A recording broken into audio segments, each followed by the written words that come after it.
वंदे मातरम। नमस्कार, जय श्री राम। मोदी सरकार इस बार जो धमाका कर रही है, जो काम कर रही है, जो कानून लेके आ रही है, उससे केवल भारत के अंदर रह करके भारत के विरोध में ही काम करने वाले लोग ही परेशान नहीं हैं, बल्कि विदेशों के कई शक्तिशाली लोग परेशान हैं। ख़ास तौर से अमेरिका, फिर इंग्लैंड, ये दो देश ऐसे हैं जो बहुत परेशान हो रहे हैं, बल्कि बार बार सूचनाएं कर रहे हैं कि उस कानून को आप न लेके आएँ, उस नियम को जो बदलने का काम न करें। थोड़ा सा इस वीडियो में साथ दीजिएगा मेरा आपसे निवेदन है। ये जो FCRA कानून है, ये FCRA कानून आज़ादी के लगभग 25 साल के बाद में आया। देश आज़ाद हुआ 1947 और ये 1976 में इंदिरा जी लेके आई थी। और इंदिरा जी को पता चला था कि 1970 में देश में जो ये NGOs हैं, ये इनके पास जो विदेशी फंडिंग आ रही है, ये राजनीतिक हित साधने के लिए भी इसका उपयोग हो रहा है।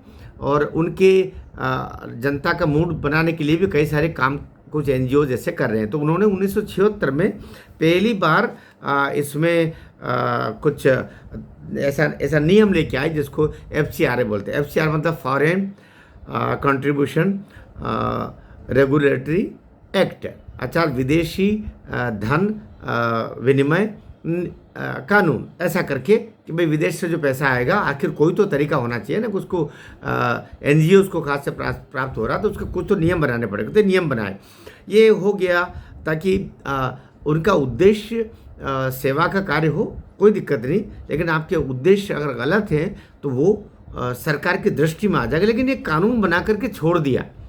उसका जो पेनल सिस्टम था उस पर ऐसा कुछ भी नहीं किया।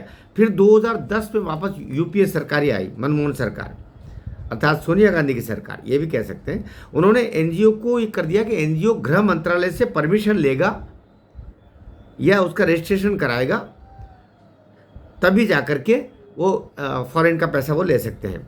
सिर्फ एक ही अकाउंट उनका होगा, अलग अलग अकाउंट नहीं होंगे। साल में एक बार आपको हिसाब देना ज़रूरी है।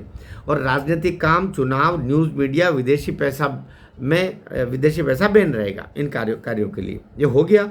और प्रशासकीय खर्च, एक खेल और इसमें चलता है कि जो पैसा विदेश से आया है वो पहले 100% ये बताने की ज़रूरत नहीं कि खर्च कहाँ हुआ। तो इतना बता देते कि 90% तक हमारे फैन में, बिजली में, आतिथ्य में, इसमें घूमने फिरने 90% तक खर्चा हो गया साहब।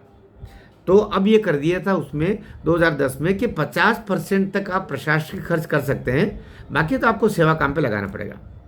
अब आ गया 2020, जब नरेंद्र मोदी सरकार 6 साल पार कर चुकी। 2020 में जो बड़ा परिवर्तन किया कि ये जो विदेशी फंडिंग NGOs को आ रही है, ये 50% नहीं, 20% ही आप प्रशासकीय खर्च कर सकते हो। प्रशासकीय खर्च मतलब NGO के अपने अंदरूनी कार्य, दौड़ भाग व्यवस्थाएं, चीज़ लेना देना, इस सब पर 20% ही कर सकते हो। 80% आपको सेवा पर खर्च करना पड़ेगा।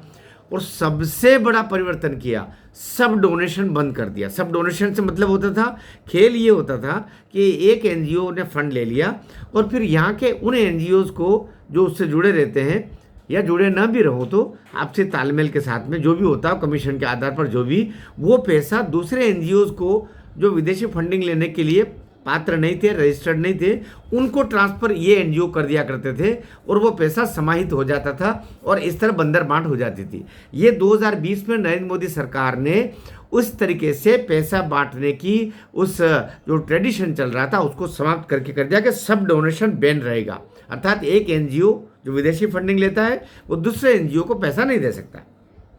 तीसरा बड़ा काम किया, तब तक आधार बन चुका था, तो NGOs और उनके सारे पदाधिकारियों की आधार लिंकिंग होगी, आधार से वो लिंक होंगे ताकि ये हो सके कि ये ले कौन रहा है।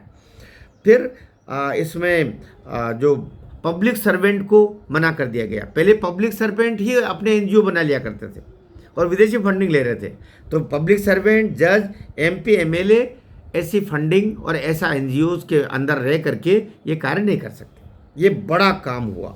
और साथ ही 5 साल में आपका रिन्यूअल आवश्यक है, फिर से उसका आपका जो उसका पंजीयन है वो उसको करवाते रहना पड़ेगा। ये रहा 2020 का। अब बात आ गई है 2026 में। इसका असर ये पड़ा, मोदी सरकार जो 2020 में लेके आई उसका असर ये पड़ा कि 2014 में 44,000 ऐसे एनजीओ देश में काम कर रहे थे जिनको विदेशी फंडिंग लेने का काम कर रहे थे।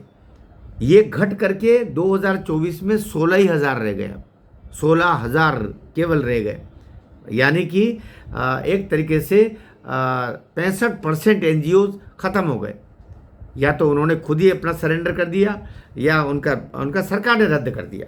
ये काम हुआ क्योंकि ये क्या कार्य करते थे, धर्मांतरण में काम कर रहे थे, राजनीतिक इच्छाएं पूरी करने के लिए कर रहे थे, राजनीतिक दलों तक वो पैसा पहुंचा रहे थे। हमारे देश में जो चुनाव प्रक्रिया चलती है उसमें किसी को जिताना हराना, इस काम में पैसा खर्च कर। आपको याद रखना, याद दिला रहा हूँ मैं, 2024 में जब चुनाव हुए तो जो अमेरिका में सोरस नाम का एक भारत विरोधी कहना चाहिए, यद्यपि वो जो अमेरिकन कांग्रेस है, अमेरिकन कांग्रेस मतलब भारत की कांग्रेस का वहाँ प्रतिनिधि है एक तरीके से वो, और वो अंडरग्राउंड काम करता है लेकिन खुल के नहीं आता, और वो डीप स्टेट का भी बड़ा ताकतवर शख्स है जिसने खुल्लम खुला कहा था 2024 में हम नरेंद्र मोदी को हरा देंगे, और उसके लिए फंडिंग दी गई थी। वही फंडिंग उत्तर प्रदेश में जगह जगह पहुंची, खासतौर से वाराणसी में, और आपको देखा परिणाम के उत्तर प्रदेश में भारतीय जनता पार्टी जहां 65-70 सीटें थी 80 में से वहां केवल 34 रह गई, 33-34 रह गई, और नरेंद्र मोदी खुद केवल 1.5 लाख से जीते हैं, 1.5 लाख वोटों से जीते हैं। कुछ दौर में तो चिंताजनक स्थितियां भी हो गई थी। तो ये सब देख करके स्पष्ट हो गया कि इनका तो इलाज ठीक से करना पड़ेगा। तो और धर्मांतरण, फिर मिशनरीज में पैसा आ रहा है, कुछ ये आपके मुस्लिम राष्ट्र भी पैसा दे रहे हैं, वो भी धर्मांतरण के काम के लिए, इस्लामिक धर्मांतरण, ईसाई धर्मांतरण, केवल हिंदुओं को कितना कर सको, हिंदू बहू बेटियाँ लव जिहाद किया, धर्मांतरण किया, कैसे भी करके हिंदुओं को यहाँ से संख्या कम करो, क्योंकि राष्ट्र वहाँ के नागरिकों का होता है। जब हिंदू अल्पसंख्यक हो जाएंगे या कम हो जाएंगे तो अपने आप वो राष्ट्र किसका है। ऐसे ही तो कई ईसाई राष्ट्र बने, ऐसे ही तो कई मुस्लिम राष्ट्र बने जहाँ पहले कोई और धर्म वहाँ पर धर्म के निवासी थे, लेकिन सबको कन्वर्ट कर दिया। हमारे देश में पूर्वोत्तर में कितने सारे पूर्वोत्तर के प्रदेश हैं जहाँ कभी आज से 60-70 साल पहले तक ईसाई अल्पसंख्यक थे, हिंदू बहुसंख्यक थे। वहाँ अब 90%, 95% तक मिजोरम, मणिपुर, मेघालय 90% तक ईसाई हो गए। ये धर्मांतरण से तो 100 साल पहले नहीं थे, जब देश आज़ाद हुआ तब भी नहीं थे, लेकिन ये सब धर्मांतरण से, यही FCRA के खेल, फॉरेन फंडिंग के खेल, उससे सबका बदलाव हुआ है। तो अब जो 2026 में आज कहा जा रहा है कि आज 11 अगस्त को मोदी सरकार एक बिल लेके आ रही है जिसमें अब जो ये फॉरेन फंडिंग लेने वाले जो पात्र हैं NGOs, उनका लाइसेंस रद्द अगर हो गया, तो रद्द होने के कारण होंगे। रद्द होने के कारण क्या कि आपने रजिस्ट्रेशन नहीं कराया, सरकार को हिसाब नहीं दिया, या गैर कानूनी कामों में उसको कर लिया, आपको जो साल में एक दफ़े जो कुछ प्रक्रिया करना चाहिए वो नहीं किया, तो आपका सरकार ही बैन कर देगी। उसके लिए एक अथॉरिटी बनाई है जो आपकी मॉनिटरिंग करेगी और वही रद्द करने का कार्य करवा देगी।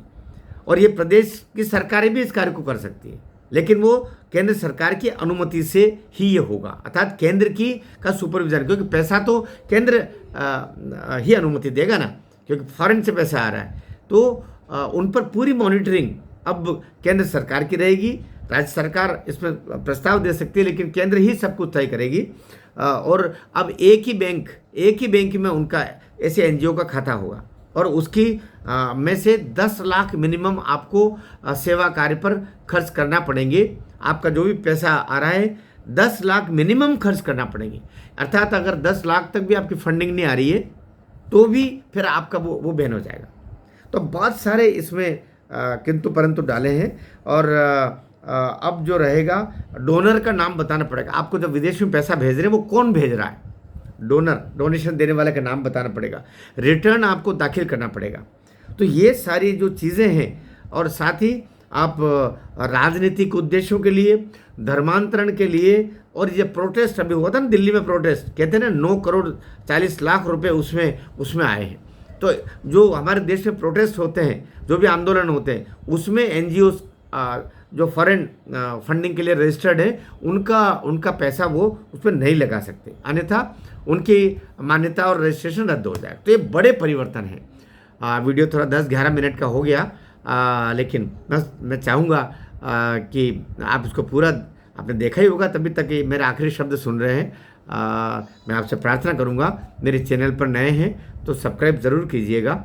कुछ समय से मेरा चैनल पता नहीं क्यों या तो राष्ट्र विरोधी तत्व सक्रिय हो गए होंगे कि बड़ी रीच कम कर दी गई इसकी, और इसके सब्सक्राइबर भी जो बीच बीच में कम होना शुरू हो गए।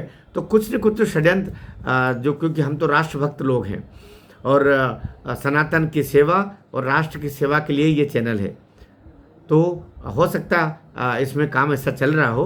तो आपसे निवेदन है कि चैनल पर नए हैं तो सब्सक्राइब ज़रूर कीजिएगा, और हो सके तो विषय अच्छा लगे तो मेरा प्रस्तुतिकरण तो जैसा भी है, लेकिन कंटेंट ठीक लगे तो इसको आप शेयर भी कीजिएगा। भारत माता की जय।